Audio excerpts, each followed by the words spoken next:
ഭരണഘടനാ ഭേദഗതിയിൽ നിയമസഭാ സീറ്റുകളുടെ കാര്യത്തിൽ മൗനം. ലോക്സഭയ്ക്കൊപ്പം നിയമസഭകളിലെ സീറ്റുകളും 50% വർദ്ധിപ്പിക്കുമെന്നാണ് സർക്കാർ പറഞ്ഞിരുന്നത്. എന്നാൽ 3 ബില്ലുകളിലും അങ്ങനെ ഒരു നിർദ്ദേശം ഇല്ല. സീറ്റുകളുടെ എണ്ണം കൂട്ടുന്നത് ഭേദഗതി ബില്ലിൽ ഒഴിവാക്കിയ പശ്ചാത്തലത്തിൽ ഡിലിമിറ്റേഷൻ കമ്മീഷനായിരിക്കും നിയമസഭാ സീറ്റുകളുടെ കാര്യം തീരുമാനിക്കുക. പി ബസന്ത് വിവരങ്ങളുമായിട്ട് ബസന്ത്, ഇക്കാര്യത്തിൽ എപ്പോഴാണ് ഒരു വ്യക്തത ഉണ്ടാവുക? ഈ ബില്ലിൽ അല്ലെങ്കിൽ അത് പാർലമെന്റിൽ അവതരിപ്പിക്കുന്ന ഘട്ടത്തിൽ ഇതിനെക്കുറിച്ച് കൂടുതൽ കാര്യങ്ങൾ അറിയാൻ കഴിയുമോ? ദിവേഷ, ഇത് ഡീലിമിറ്റേഷൻ കമ്മീഷനായിരിക്കും നിയമസഭാ സീറ്റുകളുടെ കാര്യത്തിൽ തീരുമാനമെടുക്കുക. നിലവിൽ 500-ന് മുകളിൽ ഒരു സംസ്ഥാനത്തെ നിയമസഭയിലെ സീറ്റെണ്ണം പാടില്ല എന്നുള്ളതാണ്.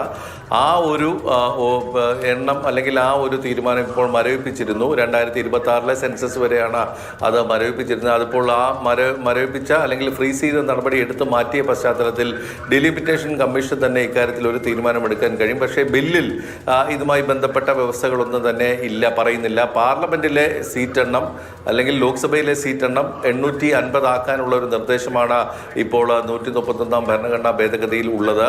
അതായത് 815 സീറ്റുകൾ സംസ്ഥാനങ്ങളിൽ നിന്നും 35 സീറ്റുകൾ കേന്ദ്ര ഭരണ പ്രദേശങ്ങളിൽ നിന്നും ഉണ്ടാകുമെന്നാണ് ഇപ്പോൾ പറഞ്ഞിട്ടുള്ളത്. അതായത് 52% വർധനയാണ് സംസ്ഥാനങ്ങളിൽ നിന്നുള്ള ലോക്സഭാ അംഗങ്ങളുടെ എണ്ണത്തിൽ വരുന്നത്. കേന്ദ്ര ഭരണ പ്രദേശത്ത് നിന്നുള്ള അംഗങ്ങളുടെ എണ്ണത്തിൽ 75% വർധനയാണ് ഇപ്പോൾ ഉള്ളത്. ഈ ലോക്സഭയിലെ അംഗങ്ങളുടെ എണ്ണം കൂട്ടുന്നതിന് വഴിവെച്ചുകൊണ്ട് ഭരണഘടനയുടെ 81-ാം അനുച്ഛേദമാണ് ഭേദഗതി ചെയ്യുന്നത്. നിലവിലുള്ള കണക്കുകൾ പ്രകാരമാണെങ്കിൽ 550 ലോക്സഭയിലെ പരമാവധി സീറ്റുകളുടെ അല്ലെങ്കിൽ അംഗങ്ങളുടെ എണ്ണം. 543 ഇപ്പോൾ ലോക്സഭയിലെ എഫക്റ്റീവ് മെമ്പർഷിപ്പ് എന്ന് പറയുന്നത്.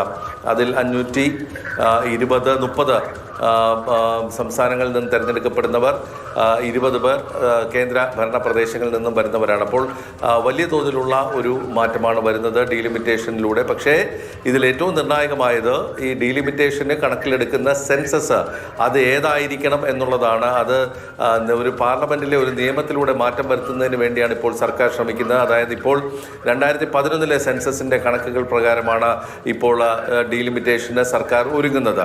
ഇവയെല്ലാം തന്നെ വനിതാ സംവരണവുമായി ബന്ധപ്പെടുത്തിയാണ് ഇപ്പോൾ സർക്കാർ കൊണ്ടുവരുന്നത്. അതായത് വനിതാ സംവരണം 1/3 സീറ്റുകൾ വനിതകൾക്ക് നീക്കിവെക്കുന്നത് 2023-9 ലോക്സഭാ തെരഞ്ഞെടുപ്പ് മുതൽ നടപ്പിലാക്കുക എന്നുള്ള ലക്ഷ്യമിട്ടാണ് 3 ബില്ലുകൾ ഇപ്പോൾ കൊണ്ടുവരുന്നത്. അതിലൊന്ന് ഡീലിമിറ്റേഷൻ ബില്ല്, 131 ഭരണഘടനാ ഭേദഗതി ബില്ല്, മറ്റൊന്ന് കേന്ദ്ര ഭരണ പ്രദേശങ്ങളുമായി ബന്ധപ്പെട്ട ബില്ല്.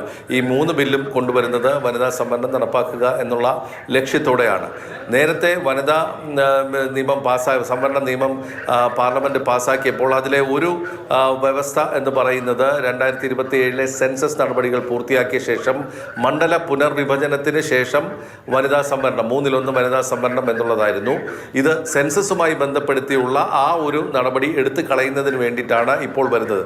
പക്ഷേ ഇപ്പോൾ വിവാദമായിരിക്കുന്നത് വനിതാ സംവരണം എന്നുള്ള വലിയ ലക്ഷ്യത്തെക്കാൾ ഉപരി ഡീലിമിറ്റേഷൻ സർക്കാർ പിൻവാതിലൂടെ കൊണ്ടുവരുന്നു, അല്ലെങ്കിൽ മണ്ഡല പുനർവിഭജനം സർക്കാർ പിൻവാതിലൂടെ കൊണ്ടുവരുന്നു എന്നുള്ളൊരു ആരോപണമാണ് ഇപ്പോൾ ശക്തമായിരിക്കുന്നത്.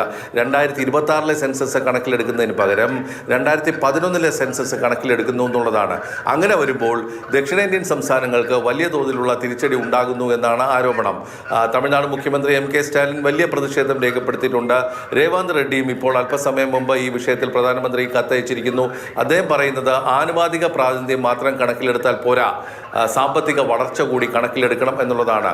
അതായത് ജനസംഖ്യ ആനുപാതികമായി നിങ്ങൾ മണ്ഡല പുനർവിഭജനത്തിന് നീങ്ങുകയാണെങ്കിൽ ഉത്തരേന്ത്യൻ സംസ്ഥാനങ്ങൾക്ക് വലിയ തോതിൽ സീറ്റ് വർധന ഉണ്ടാകുമെന്നുള്ളൊരു ആശങ്കയാണ് വരുന്നത്.